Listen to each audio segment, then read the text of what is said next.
الأنبياء والمرسلين نبينا محمد وعلى آله وصحبه أجمعين أما بعد. اللہ تعالی قرآن کریم میں فرماتا ہے والسابقون الأولون من المهاجرين والأنصار والذين اتبعوهم بإحسان، کہ وہ پہلے اسلام قبول کرنے والے صحابہ جو مہاجرین میں سے تھے اور انصار میں سے تھے،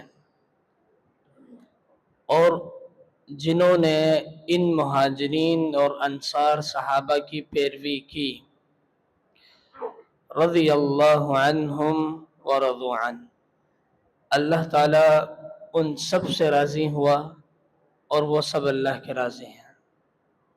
وَأَعَدَّ لَهُمْ، اللہ تعالیٰ نے ان صحابہ کے لیے تیار کیا جنات، ایسے باغات، تجری تحتها الانہار، جس کے نیچے نہریں بہتی ہیں، ذالک الفوز العظیم، اور یہ ایک بہت بڑی کامیابی ہے، یقیناً بڑی کامیابی ہے۔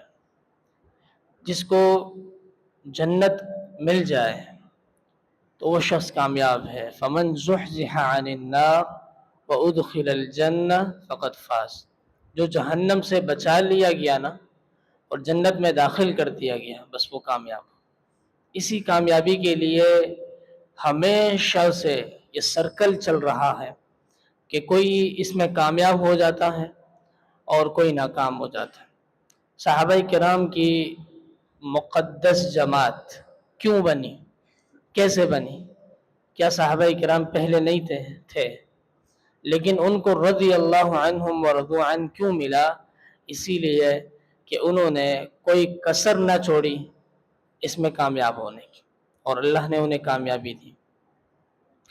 بہرکیف ہم اسی عظیم گلدستے کی بات کر رہے تھے گزشتہ بیانات میں بھی۔ اسی مقدس جماعت میں ایک صحابی معاذ بن جبل رضی اللہ عنہ بھی تھے۔ معاذ بن جبل، جبل بولتے ہیں پہاڑ کو، معاذ بن جبل یعنی معاذ پہاڑ کے بیٹے، اور اگر ہم یوں سمجھیں تو یہ زیادہ بہتر ہے کہ یہ واقعی پہاڑ کا بیٹا تھا، معاذ بن جبل۔ اس کی آپ تاریخ سنیں گے انشاءاللہ مختصر وقت میں، تو ہمیں اندازہ ہو جائے گا کہ ان کے جوان کیسے تھے اور ہماری جوانی کیا ہے۔ معاذ بن جبل رضی اللہ عنہ یہ انصاری تھے۔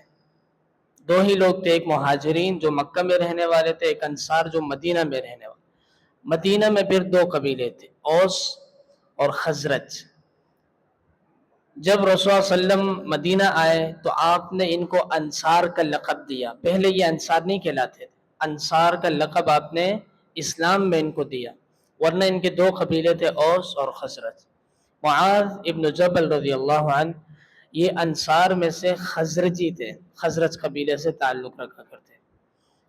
بچپن میں اس کے والد وفات پا گئے، پھر اس کی والدہ نے دوسری شادی کی، ایک شخص سے جس کا نام الجد بن قیس تھا۔ ان کی والدہ کا نام ہند بنت سہل ہے، اور دوسری شادی جس مرد سے کی وہ الجد بن قیس تھا۔ الجد بن قیس یہ ایک بہت بڑا منافق انسان تھا کہ جس کا قرآن میں بھی ذکر ہے۔ جب رسول اللہ صلی اللہ علیہ وسلم ایک غزوے کے لیے نکل رہے تھے، غالباً تبوک کی غزوہ تھی، تو یہ اللہ کے رسول سے کہنے لگا کہ آپ مجھے ساتھ نہ لے کر جائیں، کیونکہ میں رومیوں کی عورتیں دیکھ کر میرا دل کو بھا جاتی ہیں اور مجھ سے لڑا نہیں جاتا، تو بس آپ مجھے فتنے میں نہ ڈالیں۔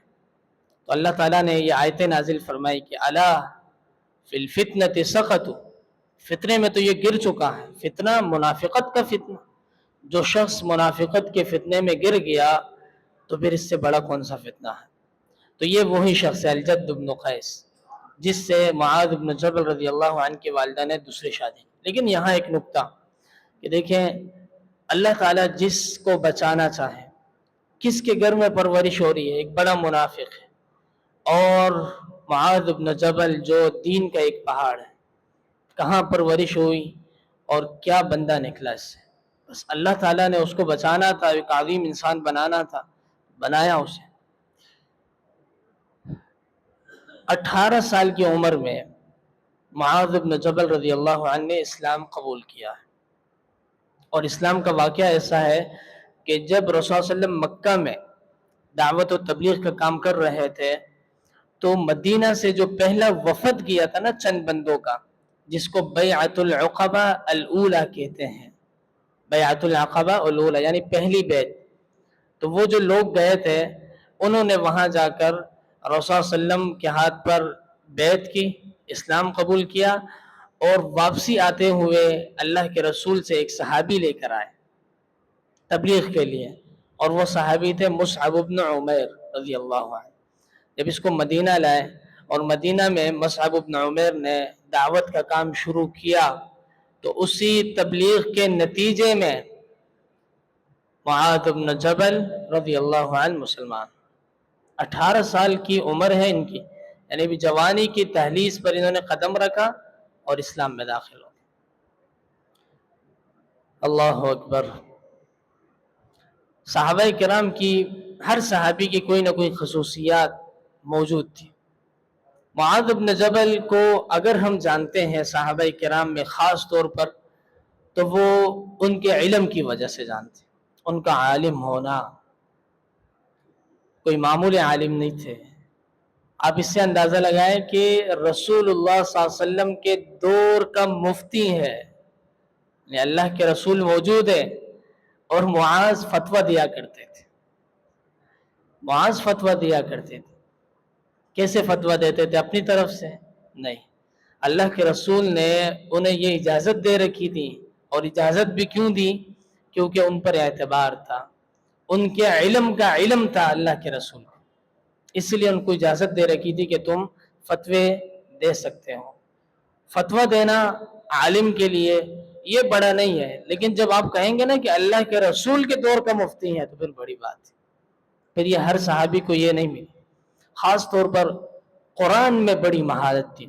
قرآن کریم کو مفہوم، اس کا ترجمہ، اسے سمجھانا، اس میں اللہ تعالیٰ نے بڑی مہارت دے رکھی. بلکہ رسول صلی اللہ علیہ وسلم نے تو ایک حدیث میں فرمایا کہ 4 بندوں سے قرآن سیکھو. ایک عبداللہ ابن مسعود، ابی ابن کعب، سالم اور معاذ بن جبل رضی اللہ عنہ. 4 بندوں سے آپ نے فرمایا قرآن سیکھو. یہ اتھارٹی دی ہے اللہ کے رسول نے، یہ پروٹوکول دیا ہے معاذ کو کہ اگر کسی نے قرآن سیکھنا ہے تو معاذ کے پاس چلے. اور وہ جو مشہور حدیث ہے نا کہ ارحم امتی بامتی ابا بکر، کہ میری امت کا سب سے رحم دل انسان وہ ابو بکر ہے. اور دین کے معاملات میں جو اللہ کے لیے سختی کرتا ہے وہ عمر ہے. اور حیا میں سب سے پاک دامن عثمان ہے. اور فیصلہ کرنے میں جس کو مہارت اللہ نے دی ہے وہ حضرت علی ہے رضی اللہ عنہم. اور حلال اور حرام کے معاملات میں جس کے پاس زیادہ علم ہے وہ معاذ بن جبل ہے. معاذ بن جبل جو حلال اور حرام کو بر وقت پہچان لیا کرتے تھے. بلکہ عمر رضی اللہ عنہ فرمایا کرتے تھے کہ من اراد الفقہ، جو کسی مسئلے کو سمجھنا چاہتا ہے نا فلیأت معاذ، معاذ کے پاس چلا جائے. اپنے بارے میں کہا کرتے تھے لولا معاذ لہلک عمر، اگر معاذ نہیں ہوتا تو عمر ہلاک ہو چکا ہوتا. ہلاک ہونا مطلب کئی مسائل میں پھسل چکا ہوتا، لیکن معاذ سے خبر لی، معاذ نے سمجھایا، معاذ نے گائیڈ کیا. اللہ اکبر. ایک حدیث میں رسول اللہ صلی اللہ علیہ وسلم نے معاذ بن جبل رضی اللہ عنہ کے بارے میں ایک بڑی خوشخبری دی انہیں. اور میں سمجھتا ہوں کہ معاذ رضی اللہ عنہ کے لیے یہ بات کافی ہے. آپ نے فرمایا کہ قیامت کے دن میری امت کے تمام علماء کے آگے معاذ بن جبل کھڑے ہوں گے. جتنے اس امت کے علماء ہیں ان کی قیادت کون کر رہے ہیں؟ معاذ بن جبل رضی اللہ، معمولی بات ہے۔ پھر آپ نے فرمایا کہ اعلم الاولین والآخرین بعد النبیین والمرسلین، کہ انبیاء اور رسل کے بعد، انبیاء اور رسل کے بعد جس شخص کو پہلے اور بعد میں آنے والے لوگوں کی خبر زیادہ ہے وہ معاذ ہے۔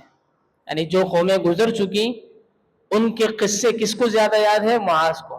اور آئندہ وقت میں کون کون سے فتنے ہوں گے وہ معاذ کو یاد ہے۔ یعنی انہوں نے اللہ کے رسول کی باتوں کو اچھی طرح ذہن نشین کر لیا تھا، تو اللہ کے رسول نے فرمایا کہ معاذ کو سب سے زیادہ علم ہے کہ پہلے قوموں کے ساتھ کیا ہوا اور آئندہ قوموں کے ساتھ کیا ہوگا۔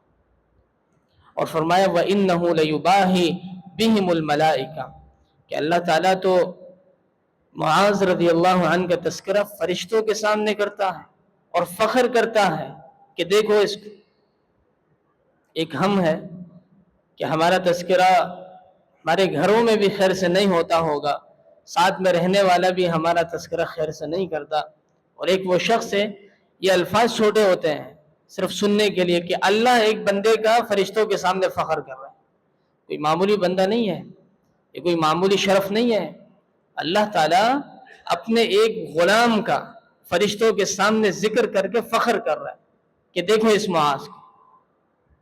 اچھا ہم سمجھیں گے کہ یہ کوئی 100 سال کا بندہ ہوگا، بڑی محنت کی ہوگی، نہیں۔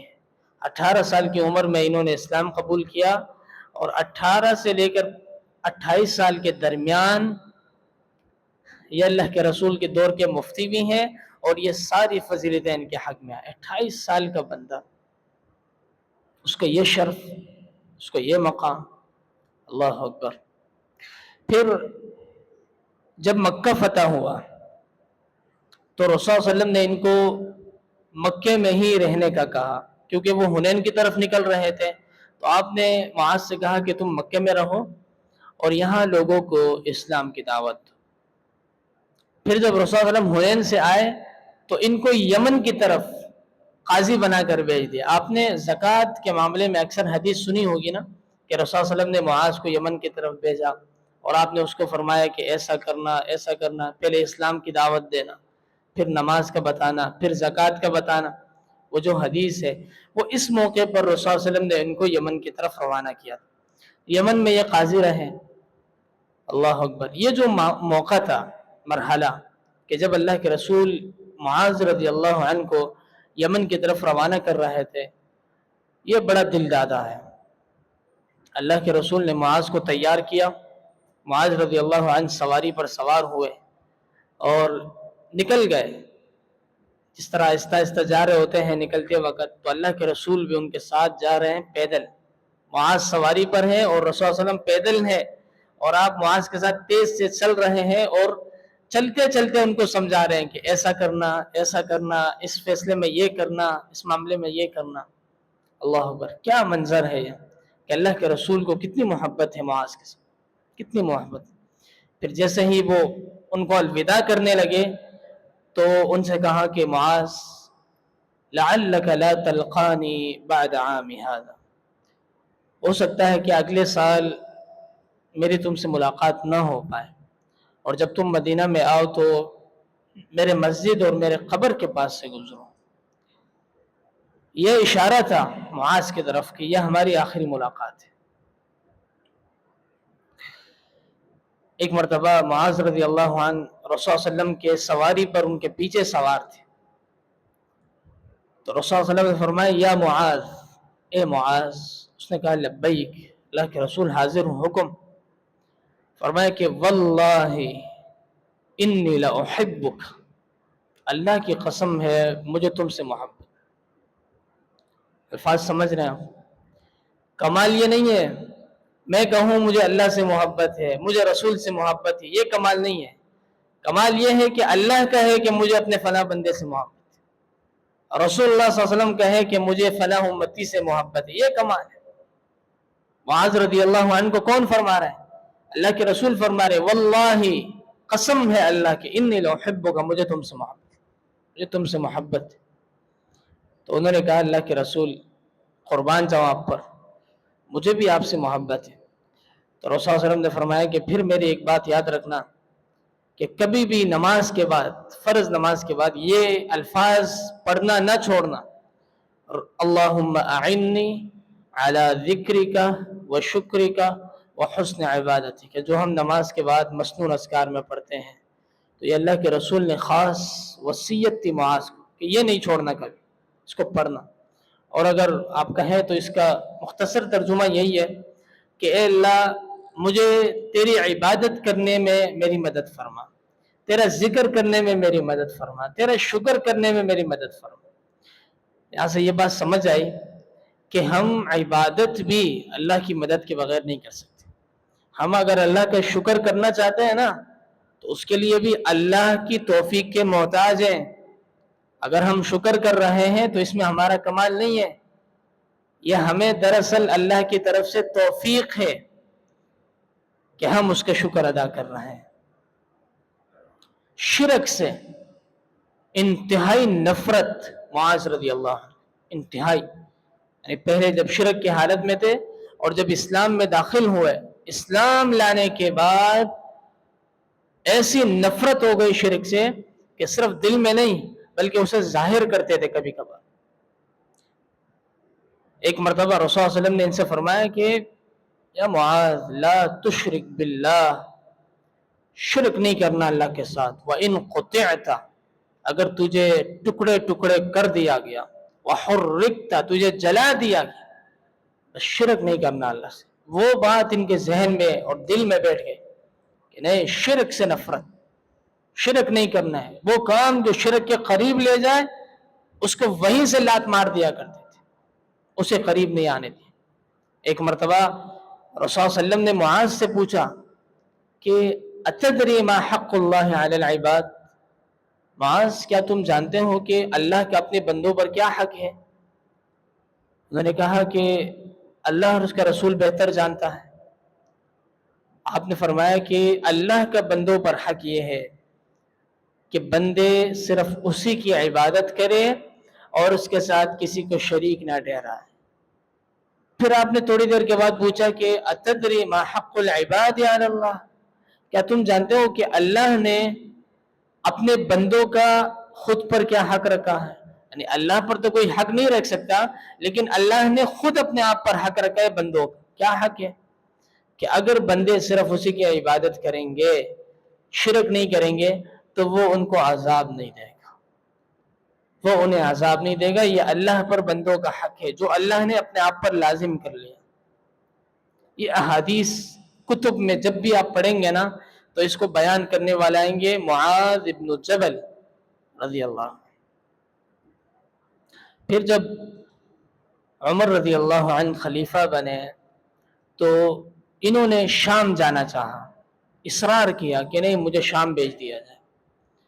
عمر رضی اللہ عنہ نے بہت ان کو روکا کہ نہیں، آپ ہمارے ساتھ مدینہ میں رکیں کیونکہ ہمیں آپ کی ضرورت ہے، لیکن انہوں نے اصرار کیا اور کہا کہ نہیں، میں شام جاؤں گا، مسلمانوں کے ایک دستے میں جہاد کروں گا، کیونکہ شام میں جہاد ہے۔ آپ نے سیرت پڑھی، خالد بن ولید اور ابو عبیدہ کی لشکر شام میں تھی اس وقت۔ تو انہوں نے کہا کہ میں جا کر ان کے ساتھ جہاد میں شریک ہوں گا اور مجھے شہادت چاہیے، مدینہ میں تو شہادت نہیں آئے گی نا۔ اللہ اکبر۔ پھر ان کو عمر رضی اللہ عنہ نے روکا۔ لوگوں نے کہا کہ آپ نے معاذ کو جانے دیا۔ کہا کیسے روکتا، شہادت سے روکوں ان کو۔ انہوں نے کہا کہ شہادت کی طلب ہے اور میں انہیں منع کر دوں، اگر میں خلیفہ نہیں ہوتا تو آج میں شام کے فوج میں شریک ہوتا، میں خود کے لیے پسند کرتا اور معاذ کو کہوں کہ تم مدینہ میں رہو۔ پھر یہاں سے یہ شام چلے گئے تھے۔ ایک دو صفات جو معاذ رضی اللہ عنہ کے بڑے نرالے تھے،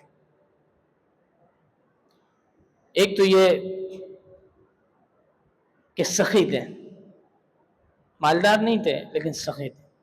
کوئی آتا ان کے پاس کہ کسی معاملے میں کچھ ضرورت ہے، پیسوں کی ضرورت ہے، اپنے پاس نہیں ہوتے، جا کے کسی سے قرض لیتے اور اس کو دے دیا کرتے۔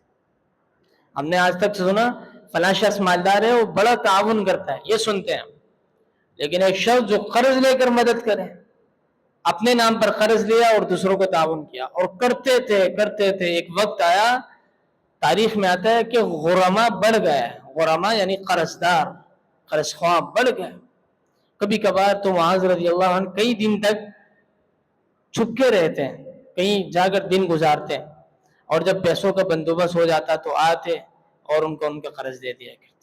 یہ معاملات تمام، یعنی کتنی محبت ہے ایک مسلمان اور ایک مومن کے ساتھ معاذ کو، کتنی محبت ہے۔ اور دوسری صفت یہ تھی کہ اپنے کسی مسلمان بھائی کی غیبت برداشت نہیں کرتے تھے، غیبت کرتے نہیں تھے، غیبت کسی اور کے منہ سے برداشت نہیں کرتے۔ یعنی ہم دو بندے بیٹھے ہیں اور کسی کی غیبت کر رہے ہیں تو یہ آ کر ٹوک دیا کرتے ہیں کہ خاموش، وہ ایسا نہیں ہے، وہ ایسا نہیں ہے، اس کا کوئی عذر ہوگا، اس کی کوئی مجبوری ہوگی۔ یہ صفت ہم سے ختم ہوتی چلی جا رہی ہے، یہ صفت تو ہم میں غالباً ہے ہی نہیں، بلکہ ہم خود غیبتوں میں لگے ہوتے ہیں۔ لیکن معاذ رضی اللہ عنہ کی یہ صفت تھی کہ غیبت برداشت نہیں کرتے۔ تبوک کے موقع پر جب 3 صحابہ پیچھے رہ گئے تھے نکلنے سے، قرآن میں بھی ان کا ذکر ہے، تو اللہ کے رسول نے پوچھا کہ ابی کہاں ہے، کعب ابن مالک کہاں ہے؟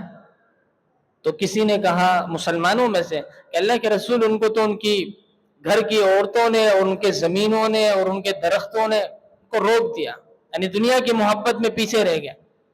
تو وہاں سے معاذ بن جبل کہنے لگے کہ اسکت، خاموش ہو جاؤ، تم غلط کہہ رہے ہو، کعب ایسا بندہ نہیں ہے، فنا ایسا بندہ نہیں ہے، اس کی عذر ہوگا، اس کی مجبوری ہوگی، وہ آ جائے گا۔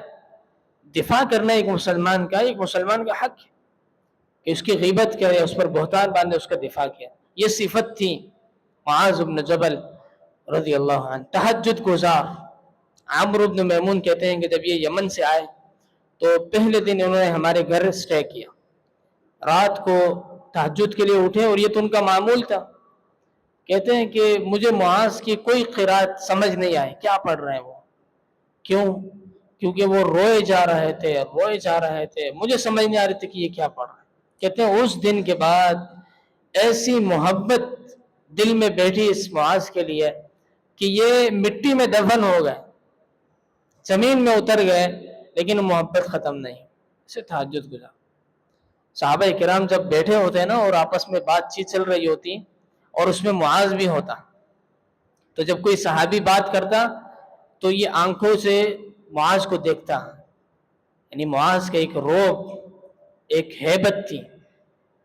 میں پھر وہی کہوں گا کہ ہم کہیں گے کوئی بزرگ ہوگا، نہیں، جوان تھا، 30 سال کے اندر کی عمر ہے، اور بڑے بڑے صحابہ بیٹھے ہوتے جو اس سے سوال پوچھا کرتے تھے، کوئی بات کرتے اور پھر معاذ سے کہتے معاذ میں صحیح کہہ رہا ہوں، معاذ میں صحیح کہہ رہا ہوں۔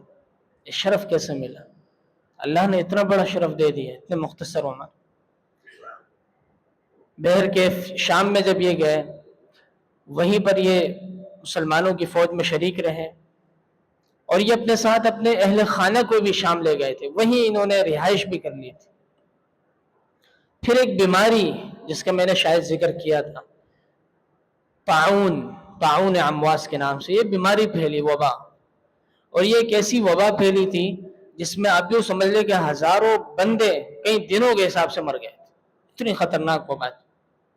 ایک پوڑا نکلتا ہے، آج کل کوئی بھی وائرس لے لو، اس وقت یہ تھا کہ ایک پوڑا نکلتا تھا جسم میں، اور وہ پھیلتا چلا جاتا کہ اس کے بعد پورے بدن کو لپیٹ میں لیتا اور آخرکار انسان مر جاتا۔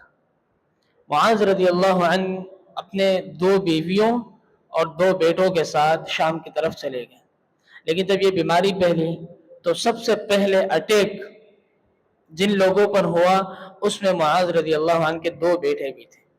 ان 2 بیٹوں پر بھی یہ بیماری اس کے شکار ہوئے، اور اسی بیماری کے اندر ان کی وفات بھی ہو گئی۔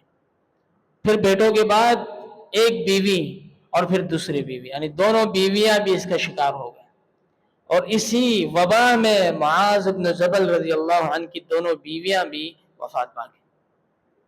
پھر جب معاذ بن جبل رضی اللہ عنہ کی انگلی میں یہ بیماری لگی تو انہوں نے اپنی انگلی کو دیکھا اور کہا اللہم بارک فیہا، اللہ اس میں برکت دے۔ کیونکہ اب شام سے نکلنا یہ تو منع ہے، یہاں رہنا ہے تو دو باتیں ہیں، یا تو بیماری لگے یا نہ لگے، اور بیماری لگ چکی ہے، اب یہ پھیلے گی، تو کہنے لگے اللہم بارک فیہا، اللہ اس میں برکت دے۔ شہادت کی موت ہے، شہادت کے لیے نکلے تھے۔ طاعون کی بیماری میں رسول صلی اللہ علیہ وسلم نے فرمایا جو مر گیا وہ شہید ہے، وہ شہید ہے۔ فرمایا اللہم بارک فیہا، اللہ اس میں برکت دے۔ بیر کے بیماری پھیلی اور پورے جسم کو اپنے لپیٹ میں لے لیا۔ اب قریب المرگ ہے معاذ بن جبل، موت کے قریب ہے، تو کہنے لگے مرحبا بالموت الزائر، خوش آمدید ہو موت کو، آ جائے ہماری زیارت کرنے۔ لیکن دل غمگین ہے کہ موت اس حال میں آ رہی ہے کہ ہم غریب ہیں، ہم پر فقر ہے، فقر ہم کہیں گے مال کا فقر، دنیا کا فقر نہیں، کہاں عمل کا فقر ہے، عمل میں کچھ خاص نہیں ہے، بس موت اس حال میں آ رہی ہے کہ عمل نہیں ہے۔ کون کہہ رہا ہے؟ کون کہہ رہا ہے؟ جس پر اللہ فخر کرتا ہے، جس کا تذکرہ فرشتوں کے سامنے ہوا، وہ کہہ رہا ہے کہ عمل کم ہے، بس آ جائے مرحبا کہیں گے، ناراض تو نہیں کریں گے موت۔ پھر کہنے لگے اللہم انی کنت اخاف، اللہ میں اپنی زندگی میں تجھ سے ڈرتا رہا جتنی میری طاقت تھی، بس آج تو مجھ پر اپنا رحم فرما اور مجھے جنت میں داخل کر۔ اور پھر رونے لگے، رونے لگے۔ کسی نے کہا کہ معاذ تم نے تو اپنی زندگی میں دنیا سے محبت نہیں کی، اب موت کے وقت دنیا یاد آ رہی؟ کہا نہیں، دنیا کی وجہ سے نہیں رو رہا، بلکہ وہ گرمی کے دن یاد آ گئے جو سخت ترین گرم دن ہوتے تھے، طویل دن ہوتے تھے، اور ہم روزے کی حالت میں ہوتے تھے، اور سردی کی وہ طویل راتیں یاد آ گئی کہ جو لمبی راتیں ہوا کرتی تھی، سخت ترین سرد، اور ہم شب بیداری کیا کرتے تھے، ہم اللہ کے سامنے کھڑے ہو کر رویا کرتے تھے۔ کہاں اب جنت میں بھی چلا گیا تو یہ لذت کہاں ہوگی؟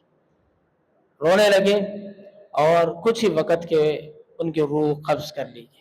معاذ بن جبل رضی اللہ عنہ جو ایک عظیم انسان اس دنیا سے چلے گئے۔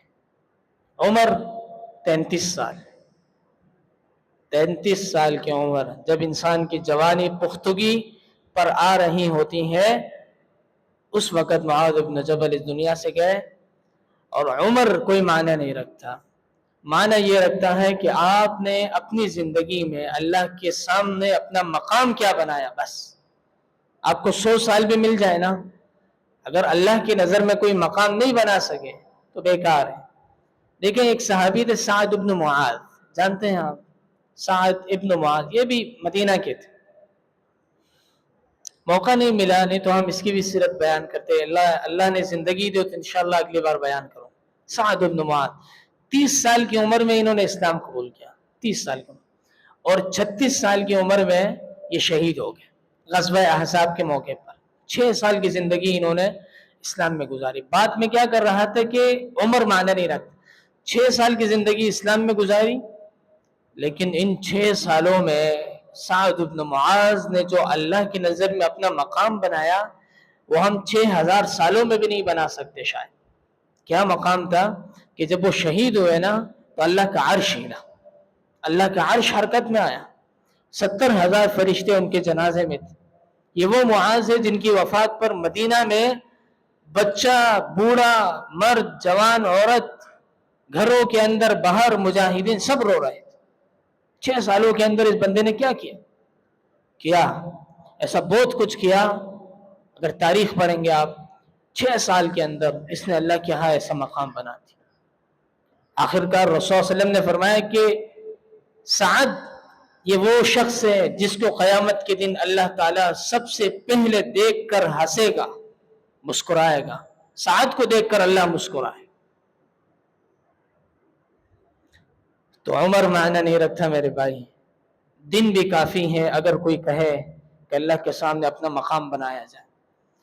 یہاں پر معاذ بن جبل رضی اللہ عنہ وفات پا گئے، اور انہیں وہیں شام کے اندر ایک علاقے میں دفنا دیا گیا، اور آج بھی وہ مدفون ہیں۔ بس ہم دعا کرتے ہیں یا اللہ ہمیں اس عظیم انسان کے ساتھ جنت الفردوس میں ملاقات فرما۔ ہمیں اس کی جوار میں جگہ دے، اس کے پڑوس میں جگہ دے. ہم دیکھیں ان صحابہ کو یار، اپنی دعاؤں میں یہ مانگا کریں کہ اللہ ہمیں جنت میں داخل بھی فرما اور ان صحابہ سے ملاقات بھی کروا. ہم دیکھیں یہ کیسے لوگ تھے، یہ ہماری طرح ان کا جسم تھا، ہماری طرح ان کے بھی بیویاں، بچے، کاروبار سب تھا، پھر بھی انہوں نے یہ مقام بنا دیا. ہاں بنایا انہوں نے. تو اللہ تعالی ہمیں ان سے ملاقات فرمائے. رمضان کے 2 یا 3 دن شاید رہ گئے ہیں. میری آپ سے درخواست ہے، اگرچہ میرے موضوع سے ریلیٹڈ بات نہیں ہے، لیکن میرے محبت ہے آپ سے یہ کہنا کہ اللہ کے رسول کا فرمان ہے، رمضان جس شخص کو ملا اور اس حال میں ختم ہوا کہ اس کی مغفرت نہیں ہوئی، تو اللہ کے رسول نے اسے بربادی کی دعا دی ہے. برباد ہو جائے وہ، ہلاکت ہو اس کے لیے، بدبخت ہے وہ. ارے بھائی، یہ وہ مہینہ ہے جس میں یعنی کہ بہانا چاہیے مغفرت کے لیے. اس حال میں ختم ہونا چاہیے آپ پر اور مجھ پر کہ ہم کم از کم جہنم سے آزاد ہو گئے. اگر شوال کا چاند نظر آیا اور ہم جہنم سے آزاد ہو گئے، کیسے پتہ چلے گا؟ یہ ہمارے دل کو اطمینان ہو جائے کہ ہاں میں نے اتنی کوشش ضرور کی ہے کہ انشاءاللہ اللہ مجھے معاف کر چکا ہو. تو پھر جو پہلا شوال ہے نا، عید الفطر، یہ ہماری عید ہے. پھر ہماری خوشی کا دن ہے. پھر کس بات کی خوشی؟ کہ جہنم سے آزاد ہو گئے، اس بات کی خوشی. لیکن اگر شوال کا چاند نظر آیا اور آپ کو اطمینان نہیں ہے نا، تو میرے بھائی پھر عید نہیں ہے ہماری. عید کپڑے پہننا، کھانے پینے کا نام نہیں ہے. عید ان کا ہے، میں اکثر کہتا ہوں ان کی عید ہے جو جہنم سے آزاد، یہ ان کی عید ہے. اللہ تعالی ہمیں بھی ان لوگوں میں شامل فرمائے. اقول قولی هذا استغفر اللہ لی ولکم ولسائر المسلمین. ہمارے ایک ساتھی مسجد کے نمازی محمد رمضان صاحب انتہائی علیل ہے، آغا خان اسپتال میں بھی ایڈمٹ ہے، اس کے لیے دعا کریں. اس کے علاوہ بھی جتنے بیمار ہیں سب کو اللہ رب العالمین شفاء کامل عاجل عطا فرمائے. اللهم يا رب لك الحمد كما ينبغي لجلال وجهك ولعظيم سلطانك. اللهم لك الحمد حمدا كثيرا طيبا مباركا فيه. اللهم صل على محمد وعلى آل محمد كما صليت على إبراهيم وعلى آل إبراهيم إنك حميد مجيد. اللهم بارك على محمد وعلى آل محمد كما باركت على إبراهيم وعلى آل إبراهيم إنك حميد مجيد. ربنا ظلمنا أنفسنا وإن لم تغفر لنا وترحمنا لنكونن من الخاسرين. لئن لم تغفر لنا وترحمنا لنكونن من الخاسرين. اللهم اشفنا واشف مرضانا ومرضى المسلمين. اللهم اشفهم شفاء كاملا عاجلا. يا شافي الأمراض اشف مرضانا ومرضى المسلمين. يا شافي الأمراض اشف مرضانا ومرضى المسلمين. أذهب البأس رب الناس واشف أنت الشافي لا شفاء إلا شفاؤك شفاء لا يغادر سقما. ربنا آتنا في الدنيا حسنة وفي الآخرة حسنة وقنا عذاب النار. وصلى الله تعالى على خير خلقه محمد وعلى آله وصحبه أجمعين. آمين برحمتك يا أرحم